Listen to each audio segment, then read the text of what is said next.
Next up, we have two speakers, Jeff Fried of InterSystems and Sean Smith of Data Robot. Jeff Fried, Director of Product Management for InterSystems, is a long-standing data management nerd and particularly passionate about helping people create powerful data-driven applications. Prior to joining InterSystems, Jeff was CTO of BA Insight and ran product management for Fast Search and Transfer and for Microsoft. He has extensive experience in data management, text analytics, enterprise search, machine learning, and interoperability. Jeff is a frequent speaker and writer in the industry, holds 15 patents, and has authored more than 50 technical papers and co-authored 3 technical books. Sean Smith is a director of success at Data Robot, where he supports customers' development of actionable intelligence with automated machine learning.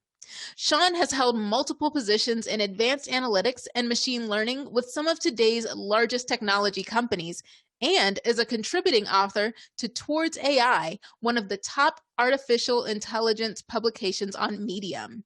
Please join me in welcoming them both to the stage.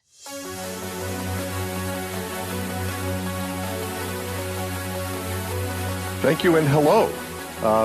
I'm Jeff Fried. Sean Smith. And you notice that we look a lot like our pictures. And you've joined a session really that provides a practical path to machine learning success, specifically for financial services, because this is AI for finance. Sean and I are partners. InterSystems and Data Robot have partnered together really because data, which is the foundation of everything that InterSystems does, we call it clean data, is the fuel for machine learning, and that's the foundation of everything that Data Robot does. They have a premier, excellent tool set, as well as tons of experience in machine learning specifically. And what we both noticed as we were comparing notes for this session is that the promise of machine learning has not been realized in financial services as much as in some of the other industries we serve. Gartner talks about a $3.9 trillion business value for machine learning next year. And $200 billion in banking and securities is a lot, but it's about 5 times less proportionately than other verticals. I do a lot of work as well as in financial services, in healthcare, in government, in manufacturing. And the question is why? It's not through lack of applications. In fact, there's lots of great success stories and applications inside financial services firms everywhere you look. The slide shows just a few. There's many high-value applications in this kind of technology. So it's not because of the lack of promise. It's not because of the lack of application areas. It's really about successful adoption. We've run through and done some surveys based upon what challenges are out there in that adoption cycle. And we found that building models, 96% of people that we surveyed experienced problems with that development of those models. And historically, this was a very manual process, so you can imagine it being very challenging. And then once you actually got a model, to be able to take that and actually deploy it into a business process, 90% of the surveys that we went through essentially cited obstacles in being able to get a model into production and use it for a tactical business process. And then on the other side of that, being able to monitor their models and the assets, to be able to, once you put a model into production, understand if it's drifting away from where it actually started, to be able to use that. 1% essentially has been able to do that. Yeah, this is a pretty dismal picture if you think about this in terms of the obstacles on this road. And we'll characterize it really as 3 challenges that a lot of companies face. The first is a skills shortage.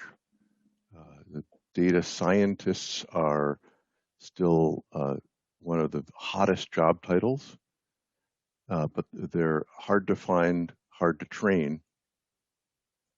And anything that you can do to provide things that turbocharge or accelerate the data scientists you have, or make it easy for people to ramp up, is highly valuable. The second is the data challenges. There's a varying statistics depending on how you look at it, but IDC had a survey last year that said 90% of data scientists' time is spent in data wrangling.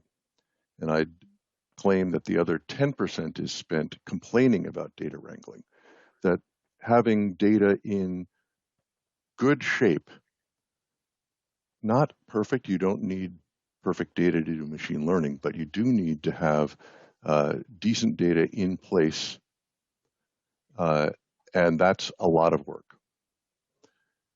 And then the third area is really about making the jump from having a model in the lab, if you will, to using it in production. So these are three big challenges. And I'll say that a lot of this also relates to a mindset. If you start to get into machine learning, you'll often read about the math and the types of models and the types of algorithms. And it is in some ways just math that is behind this, but it can look very, very daunting when in fact it's relatively simple at a conceptual level. It's just different than the way that you may be used to doing software. Which traditionally, developers spend their time creating algorithms and creating a program, and then that program is combined with data to provide an output. Where machine learning sort of turns that on its head, and you're not creating an algorithm, you're feeding data properly into a machine that then selects the appropriate model.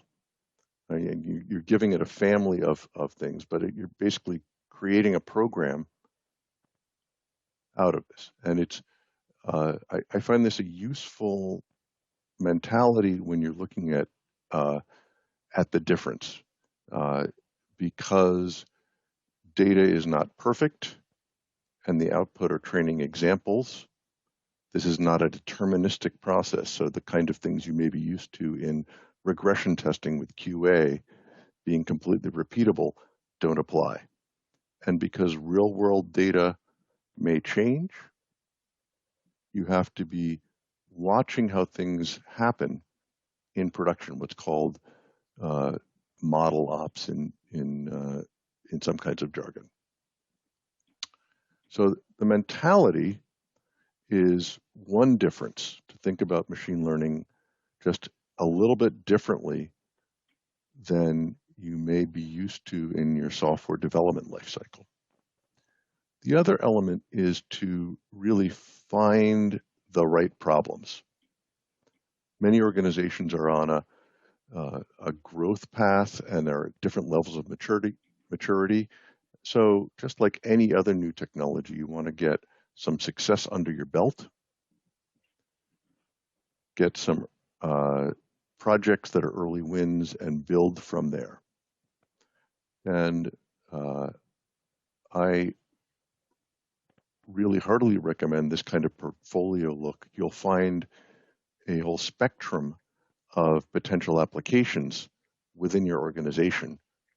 But then you want to look at which are the best ones to start. And then not try to boil the ocean, just try to solve that problem and go from there, rinse and repeat, and build muscle in this discipline, if you will. Now, Both InterSystems and Data Robot have some very powerful offerings to accelerate this process and remove some of the obstacles we talked about. And Sharon and I will talk about that respectively. For InterSystems, one of the key things is to bring machine learning to where the data is.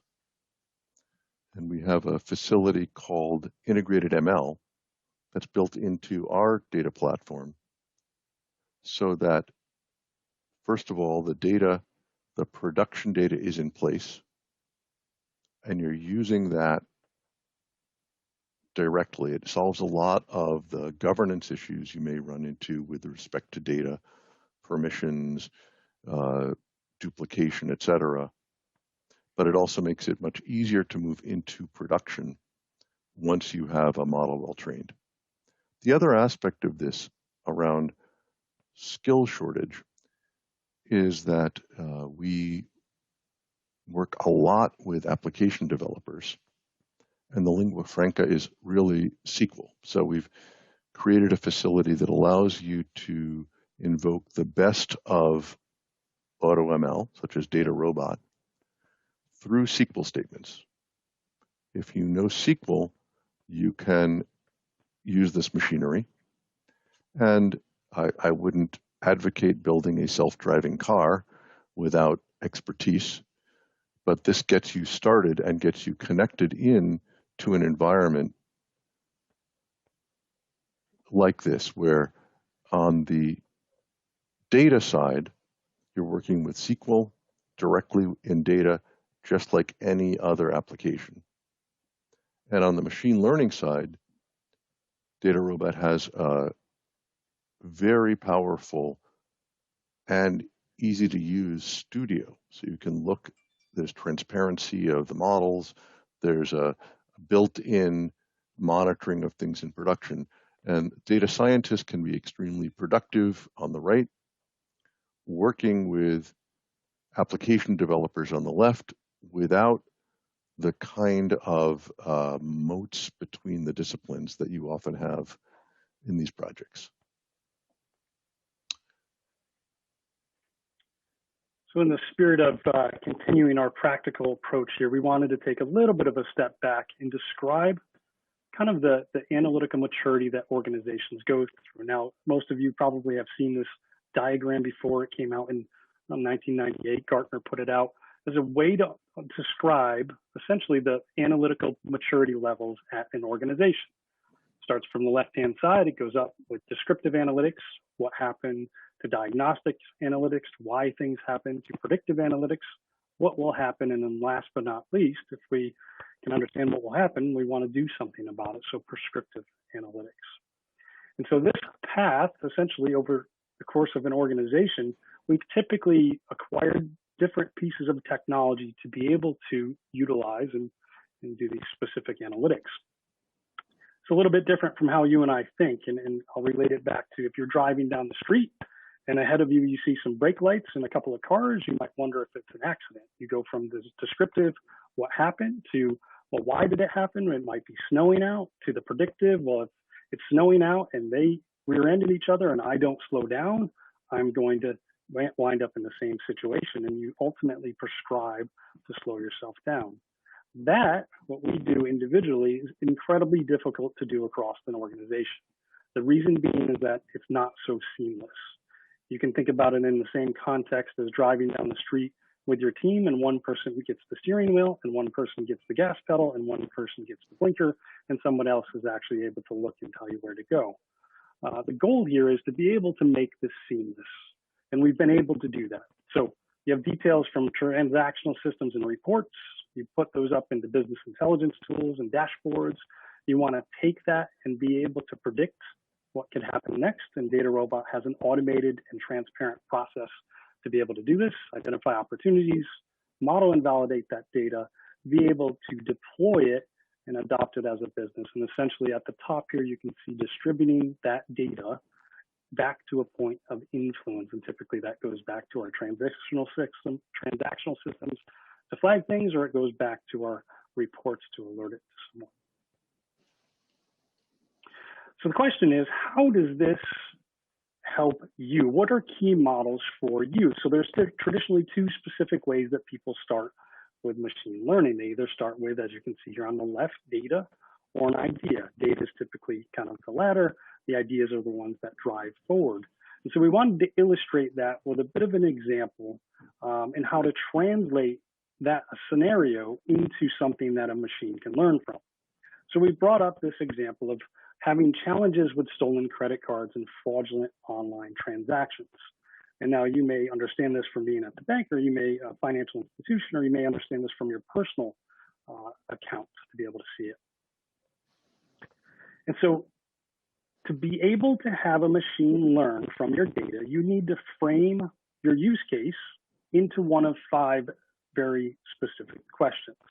And you can see those appearing on the screen here. The first one is essentially binary. It's a yes or no question.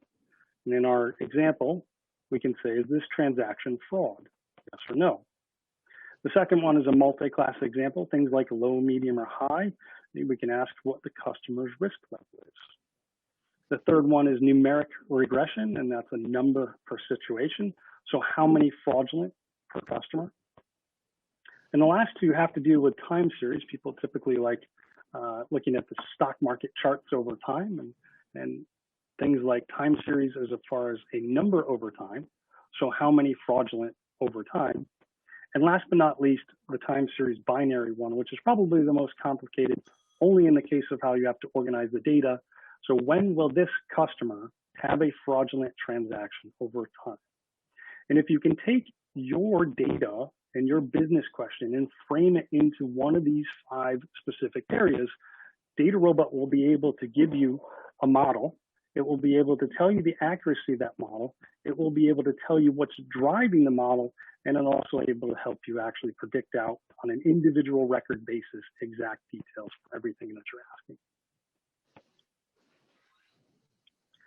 So we wanted to highlight one really good example, and I picked an example that's kind of the middle of the road. So in finance right now, we have a whole bunch of startup organizations, fintechs that are coming to market. They're very specific, hyper-focused on particular use cases. You have things like Lending Club with like peer-to-peer lending, and then you have very large financial institutions that have been around for a long period of time. And so Wellen is Capital, is a Chicago-based alternative provider of working capital to restaurants, small businesses in retail, manufacturing, healthcare, services, and technology. And they found that they had a big challenge with default rates. They were unpredictable, they had unintentional biases, and they were affecting their underwriting quality. So fortunately, they had a whole bunch of historical data to be able to learn, and they have deep expertise in the markets. So they were able to use DataRobot to stand up some of these predictive models and quickly leverage their historical data. Now, truth be told, earlier when we had discussed the idea of these 5 very specific questions, you can organize your data and ask any of those 5 specific questions. That's how predictive modeling can go across different industries. So they were able to use it, tailor it to their specific business, and then make credit decisions and risk-based pricing better. So there is a link at the bottom there to URL that you can use to go through a good, essentially YouTube video that walks you through it.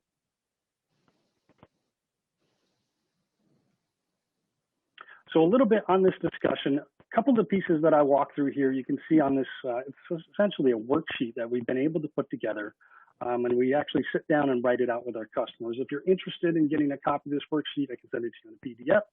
Feel free to reach out, but it allows us to go through and, as I said before, take all the different examples or use cases, and every time we have a staff meeting or a team meeting where we have a particular problem, go through that problem and see if we can frame a predictive question against it.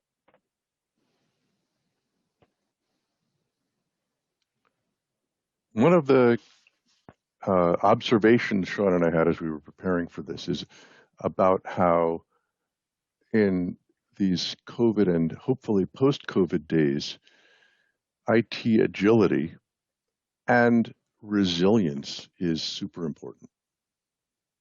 So one of the themes that I hear from a lot of our customers in capital markets and consumer banking, et cetera, is that they need not just the technology, but very sort of responsive partners, flexibility to respond to volatile markets or changing conditions, and data that's clean, available, and ready to guide decisions.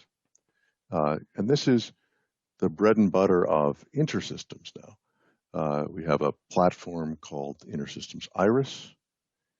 It is a platform that's used for both transactional and analytic workloads. Some analysts call this translytical or HTAP, hybrid transactional analytic.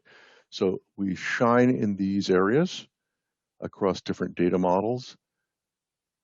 We have a built-in system for interoperability because data is never all in one place, and a lot of facilities for improving data, analyzing, making it lined up, and last but not least, built-in facilities to connect with machine learning, such as Data Robot.